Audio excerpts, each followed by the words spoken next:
crafters, it's been a few months, but I got a quick and easy floral choker pattern. Super simple, super fast project.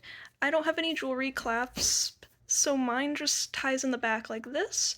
But if you have clasps you want to use instead of having a little tie for yours, then I will mention in the instructions what part is just for the tie. Alright, let's go ahead and get started. Alright, for this choker I use your classic size 10 cotton crochet thread and then a 1.3mm crochet hook. Now if this feels a little too small, feel free to size up a little bit. I find this slightly smaller hook for the yarn makes it easier to get in the loops that we'll be working in. To show you this tutorial, I'll be using some larger yarn and a size C or 2.75mm crochet hook. You'll want to start by taking your yarn and making yourself a little slip knot, and then chain 4. 1, 2, 3, 4, actually chain 5. 5. Okay, now here is how you're used to seeing your chain from the front. It looks like a pretty braid. If you turn it over on the back, you will see these little bumps that go up in a line. And these are the bumps that we'll be working in. So you can see here, 1, 2, 3, 4, 5. 5 little bumps here. Okay. So, front of the chain, turn it, and here are the bumps. Now you're going to work in the 4th chain from your hook, which is this one right here. So I will turn it over and I will work into that bump and make a slip stitch.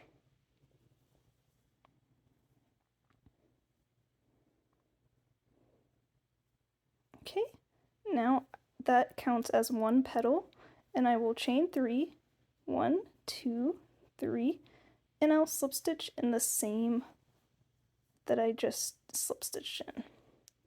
Now we have 2 petals. Now I'll chain 3 again, 1, 2, 3, and I'll slip stitch into that same stitch. Okay. There are 3 flower petals. Now I will continue this pattern by chaining 4, 1, 2, 3, 4. Now I like to have my thumb just below that 4th stitch, just makes it easy to see where I am. From here I will chain 3, 1, 2, 3, and again we'll be slip stitching in the 4th chain from our hook, but into those little back bumps. So I'm turning the work and I'm inserting my hook, into just that back bump. So there's just the back bump, and I'm making a slip stitch. Now I'm going to chain 3 again, 1, 2, 3, and slip stitch into that same stitch that I just slip stitched into. Okay, now this is just 2 petals, and we'll go ahead and move on by repeating the pattern of 3 petals and then 2 petals. So I'll go ahead and show the repeat one time in case you want it. So I already chained 1, I'm chaining 4, so 2, 3, and 4. I'll put my thumb just below the 4th chain and chain 3, 1, 2, 3, and now I'll roll over to the back bumps on the chain, insert my hook into the back bump of the 4th chain, and make a slip stitch. And now I'll make 2 more petals, 1, 2, 3, slip stitch into the same back bump, 1 more petal, 1, 2, 3, 3 chains, and slip stitch into that same back bump. Okay, now you can see that I've got another set of 3 petals. So you'll keep going until this fits nicely around your neck. I like my chokers a little loose, but you can decide, how much you want it to, if you want it to stretch a little bit around your neck like this, or just sit very loose on your neck. That's up to you. Okay, we're getting to the part where we're gonna make the tie, which is optional. If you have a jewelry clasp, you could just attach that to the end of your choker instead of having a little tie for it.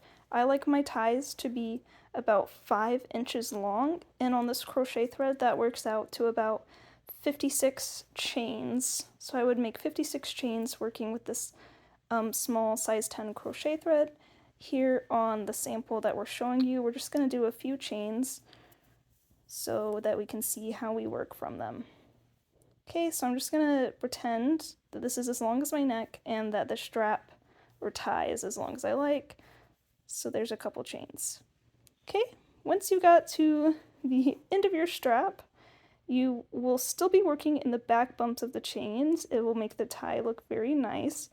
So not the first one, but second chain from your hook is where you'll start. Here is the back sides of them. Here's the bumps. Here is the first slip stitch I'm making. Okay, and we are still in these back bumps. So here is the next one, and here's a slip stitch. You can see why you want to use a slightly smaller hook. It makes it a little easier to get into those back bumps. Okay, we're almost to the petal. Okay, here is one right before the petal. Okay, so just slip stitching into the back bumps. Now the next one that we'll slip stitch is the one of this petal here.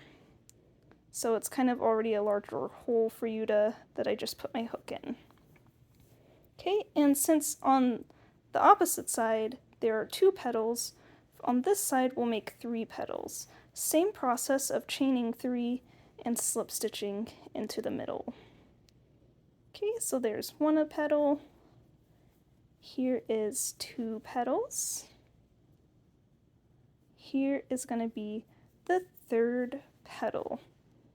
Okay, and then we'll look at where we're slip stitching next, because it can be a little hard to see.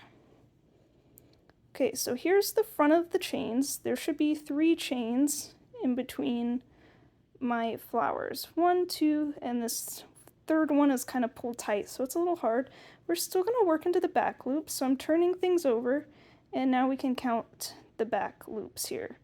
Here is 1, 2, and then this 3rd one looks like it got pulled kind of small, so it's going to be hard to get the hook into it, but not impossible.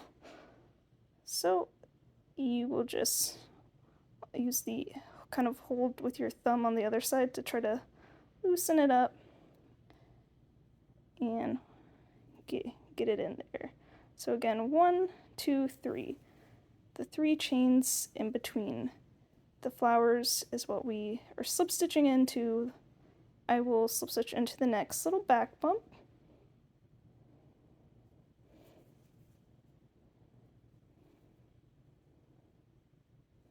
Okay, and 1 more back bump to slip stitch into.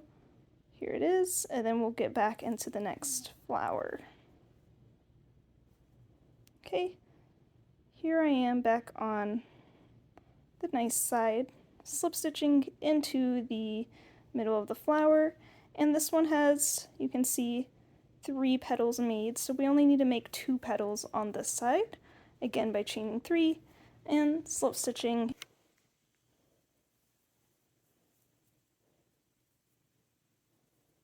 Okay, there's 1 petal. Let's chain 3 again and slip stitch in the middle. So you can see the hole gets big, but by slip stitching into the back bump of the very next stitch, that helps make the hole not quite as big, and we'll look for that again over here. So here's 1 back bump, 2, and then 3.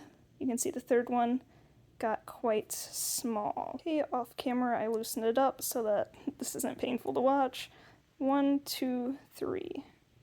There is the very next back loop that we are slip stitching in. Okay, and then here's the next one. Okay, and you'll just continue working like that until you get to the end. Okay, some tips while you are working is the sluice thread. You could be holding it against your work and crocheting over it to essentially weave it into your work. Okay, which is what I like to do because I don't like weaving in ends. And then once you got to the end of this here, you would chain 5 inches or 56 chains to get to your other strap. You would slip stitch back and then fasten off. Weave that end in, and your choker is finished. Yay!